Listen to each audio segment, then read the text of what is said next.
so this is kind of had a feel of a pub to it. Right, So right. Well, I mean, you ask a good question. What is a pub? Well, a pub is a poor man's university. okay, Always remember that. Okay, Because pub. you will get advice on just about anything in a pub. If it's nuclear physics, I'm sure there's somebody that's come to the bar just now who's going to tell you all about it. yeah, or they think they know. Well, it doesn't. No, they know. They have absolutely no doubt. They know. Right. So it's a place where ideas are exchanged, marriage proposals, houses have been bought and sold, cattle have been bought and sold, horses have been bought and sold. So you have a lot of stuff that happens in the pub because it's where everybody goes in the neighbourhood. Yep. This, well, where did you hear? I heard it at the pub. Well, I mean, that's better than the internet. And there's a lot of pubs over in Ireland, right? That's right. How many pubs would you say are in Oh, God, I'd say there's at least 75, 80,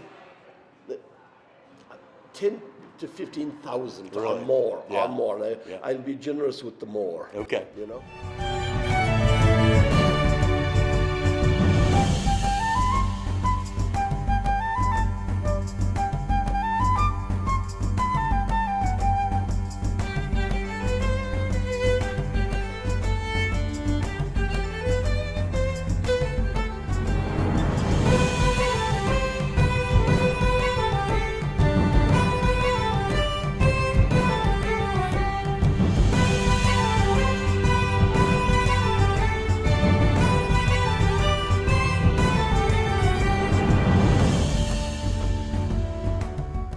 The last restaurant that was here before you was Another Place Sandwich Shop. That's right, Jim Goodman.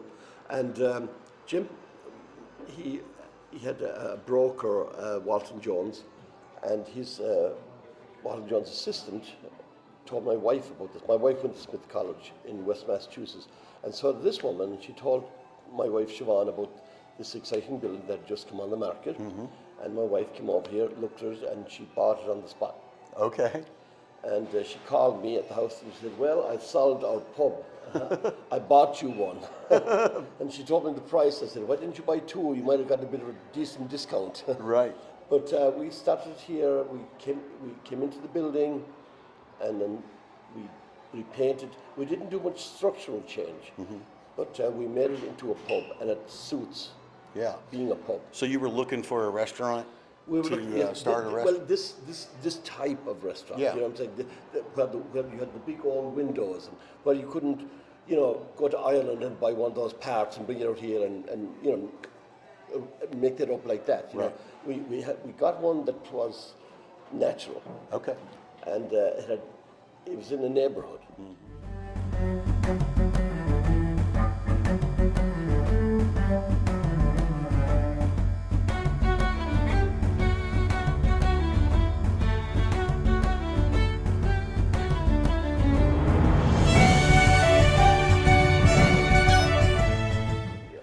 All right, Michael, tell us about your journey over to the United States from Ireland. Well, I'll never forget it. It was I left on a Sunday and I got here and we went to New York. I came to New York. My brother was working in New York, so I came there, and it was the 17th of August, and the flight was flight 426, and I was on row 35B. Right. I remember it very well. That's So settled in New York, got a job, met my wife there. We stayed there for 3 eventful years. I liked it. I really did like it. But then we used to come out here on vacation. My wife's family moved here. Yeah. So how'd you end up in Louisville? Your wife's family moved here?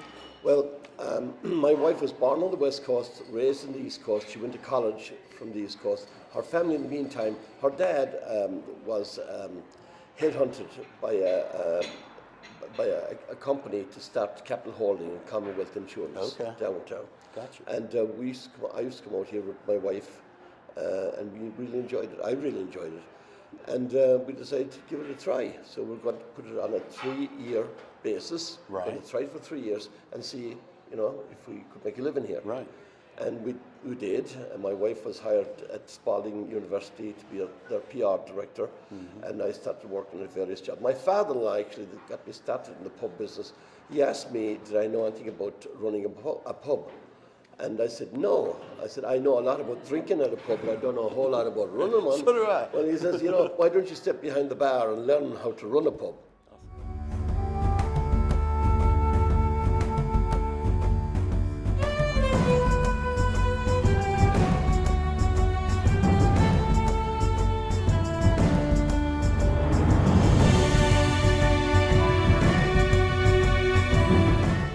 Michael, I see this picture on the wall here. There's got to be something special about that picture. Who is in this picture here? That's my father, my brother, and the next door neighbour. That was the picture was shot in 1957 or 8.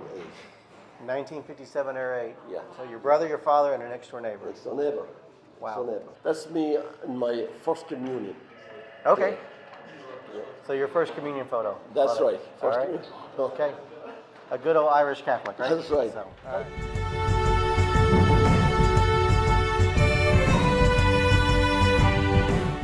Okay. So what are the most popular dishes here at the Irish Rover? I want to say every single one of them, but the most popular of the popular is fish and chips, of course. Fish and chips, Traditional okay. Fish and chips, cottage pie, lamb stuffed cabbages.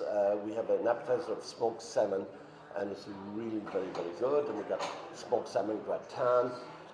You know, when people ask me questions like that, I say every single one on the menu is fantastic. Yeah. If you get one you don't like, I'll buy it. Okay. All right. I love that.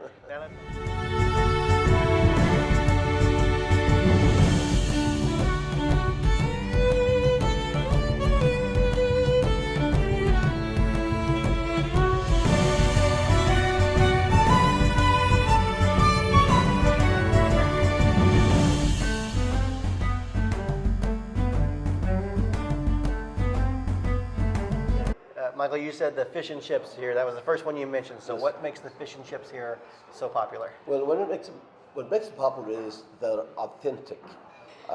People all the time come back from England or Ireland or Europe or wherever, and they say this. Our fish and chips are far superior to anything they had on the continent. Of course, they're not as expensive as on the continent too. So you know, we take special care. Yeah. We make sure the oils are at the right temperature. We make sure that the oils are clean. The oil is changed every single day. We don't sieve it, or Okay. it has to be fresh. What happens is when you get bad fish and chips or one that doesn't look good, what happens is the oil has been used several times and it loses viscosity and it loses its goodness. Yeah. And it dies, and therefore what you have in it to cook dies as well. Yeah, you can taste the bad oil. Yes, you can taste bad Yeah. oil. It's like, Love you know, that. you wouldn't put used oil into your car, would you? No, you wouldn't. You wouldn't. So I love that. Thank you very much.